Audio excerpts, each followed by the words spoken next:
If you ask me, like, would you, for example, pick Zagreb or a city like Split as a place to base yourself while working online, I would say it really depends a little bit on your specific setup and let's say preferences and details. I think both places, in short, can be very good options.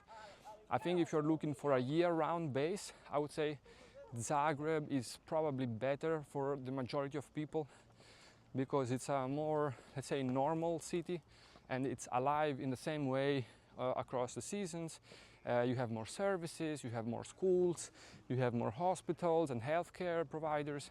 So it's a bit more of a complete setup. And as I mentioned in the other video, which you can check in my channel, it's also a very livable and affordable place, in my opinion, for someone working online and having a remote income. And Split is a bit, it's not a small city because it's still 160,000 people, so it's not like a small town, but it is still less complete, let's say, than Zagreb. So you will have to do some compromises in some aspects of your life.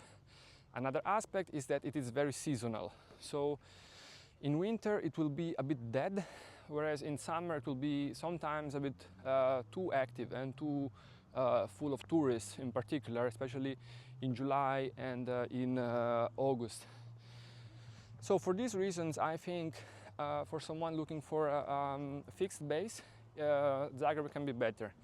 Then in my case, for example, if I were to move here, probably I haven't thought a lot about it. Right now I'm still based in Switzerland and I travel around a little bit here and there and I haven't moved yet, but if I were to move, I could consider Split instead of Zagreb for the following reasons.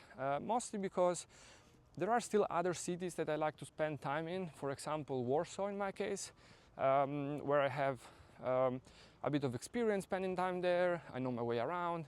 I really like the city and what it offers, the restaurants and things like this, and I have some friends.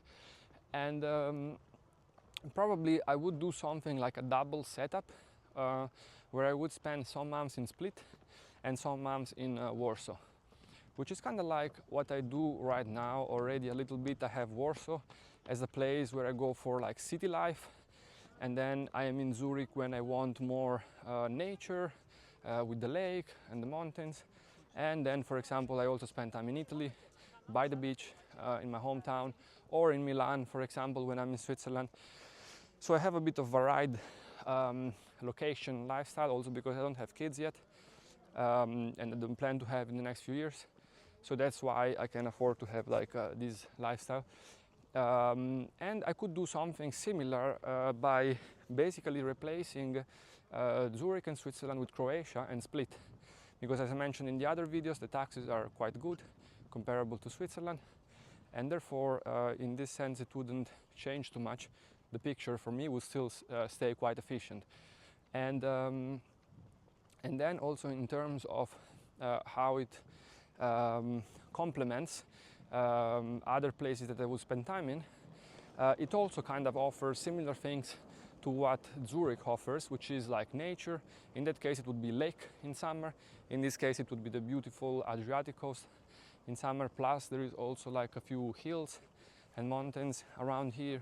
There is a lot of mountains, kinda, not the Alps. Well, from Zagreb you can even reach the Alps, but from here is mostly like smaller mountains. But there is a lot of nature basically in this part of Croatia, and especially the beach. So in summer, for example, you could spend the time here, especially early summer or late summer, when the crowds of tourists are not extreme. And for example, you could take the apartment not in the center of Split, which in my opinion is awful. It's very touristy, you can see it. But you could take, for example, the flat a bit outside in some smaller town nearby, and then you would need a car to move around. But I think this is how you would get the best of it. And then, you know, you could spend like a beautiful Mediterranean summer here by the coast, enjoying yourself. There is many places to go out if you wanna go to a beach club or to a restaurant and things like this. I'm gonna now turn, you can see one of these beach clubs, for example. Exactly. And the city of Split is not so small. There is stuff, as I mentioned, some of it feels a bit too touristy, for my taste, especially if you go in the old town. It also feels a little bit dirty on the ground, like poops of dogs and birds. I don't know if it is seagulls or pigeons. So it feels a bit dirty and touristy, and I don't think this is like the best place here. Honestly, city center of Split. There are a few more restaurants there, but I feel like even those are mostly targeting tourists. There are some good bakeries, so if you're going to have like some nice cafes and pastries, then maybe there is some advantages in being there. You would have to check if some of those maybe deliver, even if you live a bit outside. But long story short, I would recommend, or I would do like a flat with a car nearby Split. Split as an airport. It is a bit of a seasonal airport. During winter, it is a bit closed for some time, but in summer and spring it's open and it's decently connected. Kind of similar to Zagreb in a way. Zagreb airport is quite nice. It is modern, small but well connected, and it works year round. If you need to go from here to Zagreb, for example, if you end up here in winter and you want to fly out, then you can also go there with a Flixbus. It is like 10 euros, 5 hours. The road is quite nice. It is not so uncomfortable to get there. There is a break in between, and you can get to Zagreb and fly from there, for example. And yeah, so I would probably do this if I were to move to Croatia as of now without kids. I would take a flat in Split, have a company here, good taxes. I would then do city hops in Warsaw, which is well connected to here, and maybe spend some time there. Maybe go a bit in Milan, if in my case, because I'm Italian, I have some friends there. And then from Split, for example, you could also take a ferry to the Adriatic coast in Italy, which is where my hometown is. So basically you can take the ferry to Ancona, and then from Ancona to my hometown is just 1 hour of car. To my grandma is like 20 minutes. So I could see something like that playing out. After kids, I don't know. Because after kids, in my opinion, it's better if you have a base where you stay 9 months at least, and then kind of like a summer or holiday base where you spend time. From what I've understood, what Croats do is do this from Zagreb. So they have a base and home in Zagreb, and then they have like a second home or something, like a holiday, maybe that they rent it or they own it on the coast, either on the south here in Split, in the Dalmatian coast, or in the north, in the Istria region, where, for example, Zadar is, or Rijeka, or this island called Key, which is just 2.5 hours by car from Zagreb. So I think if you live here full time, let's say I move here, and then at some point I have kids, I would probably move to Zagreb, stop traveling so much, and not going often to Warsaw or Milan and places like this, and just have Zagreb as a city base, and then have a more quiet lifestyle, come here on the coast for summer, or just if you, for example, get a bit tired of the city and you want a little escape, and you were lucky to have done well in the business and you have a second home, holiday home, you can just come with your family, have a 1 week or 2 during the holidays, any time of the year, and enjoy some time off outside of the traffic, let's say. Zagreb doesn't have so much traffic, but some people complain about it. I guess it's less traffic than other places, more than other places still. All in all, this is my review. I think prices are a bit more high here in Split than in Zagreb, slightly, especially if you end up in these tourist traps, which is why I wouldn't recommend that type of scene. So central Split, historic town and things like this. So it can get a bit more pricey. The apartment, I haven't looked all that much. I bet that it's harder to find a flat here, although I also heard people paying less than 1K for a flat. I don't know how good these flats are. I don't know how easy it is to get them. Maybe it's easier if you're a local. But yeah, so I think the price is probably similar, maybe a little bit higher. And you need to beware of the tourist trap in summer. That would be the main difference.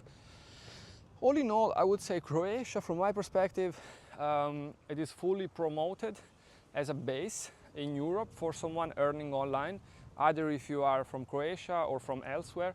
Some people complain about the fact that Croatia is a little bit of an ethno state, so to say, so that you need to be a Croat to really enjoy it and make the most out of it. I am not sure I agree. I haven't spent enough time here. I think they put more pressure on expats to either learn the language or not stay here too long, or you will not feel too welcome or integrated. I don't know if it is true. If it is true, in my opinion, it's not necessarily the worst thing, because, I mean, if you think about it, do you want to live in a place where it's overrun by tourists, where everywhere you go someone speaks English or German or Russian or another language, and it feels like just a normal international place without identity? For me, I think it's nice if a place keeps its identity, its culture, and you go there and you make an effort to integrate, to join some local communities, to contribute, bring some value to the local community. For example, if you run an online business like me in tech, or remote careers, or SaaS, software as a service that I have, and then you, for example, share that, what you know, with the local people, maybe you join some community and so on, I think it can be nice. You can, people will perceive you positively. Then if you, of course, spend money around the city, it's always good. Here, even in this week, as a holiday, I've received amazing services. Everywhere I went, everyone felt very generous with their time and with their belongings. I've got a guy from a wine bar. He gave me, like, as a gift, a bottle of olive oil, even if I just went there once. And then I went there a few more times. I got like free glasses. I was really treated very well. So I don't think it is as unwelcoming as some people make it to be. But probably if you move here full time, I would personally learn a bit of Croatian to be perceived better, have a better experience, show some respect to the locals. I think this is true for every place in Europe. Even if you're moving to Poland or Italy or Switzerland, it's always better if you move somewhere to speak some of the local language. So I will not go too deep into this because I don't know enough. I've only been here for 1 week. So maybe I can make a video in the future about it. If you are from Croatia or you are an expat living in Croatia, you can leave your thoughts about this in the comment. If you have any preference between Split, Zagreb or some other city, you can let me know as well.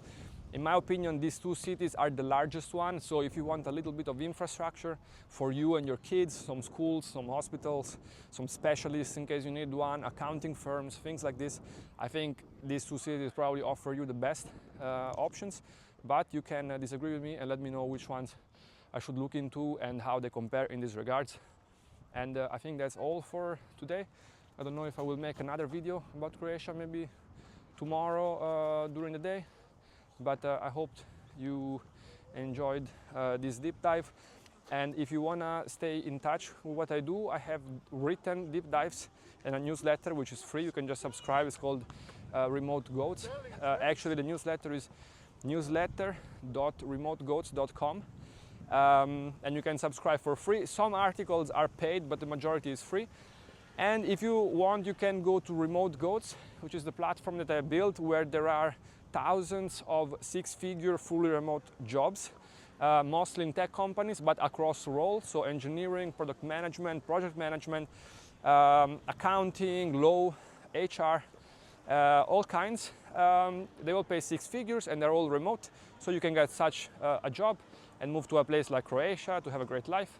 Then this platform also includes a relocation advisor, which is an AI tool that asks you for some specifications, some data about your situations, which is not stored anywhere, so it's fully, let's say, safe in this regard.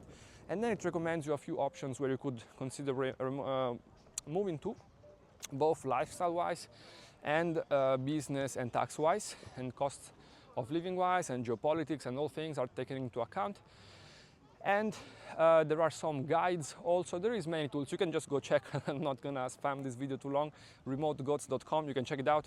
If you are in Europe, you can check eurotoptech.com, which is the platform I built to help tech workers in Europe land six-figure jobs, both on-site and remote.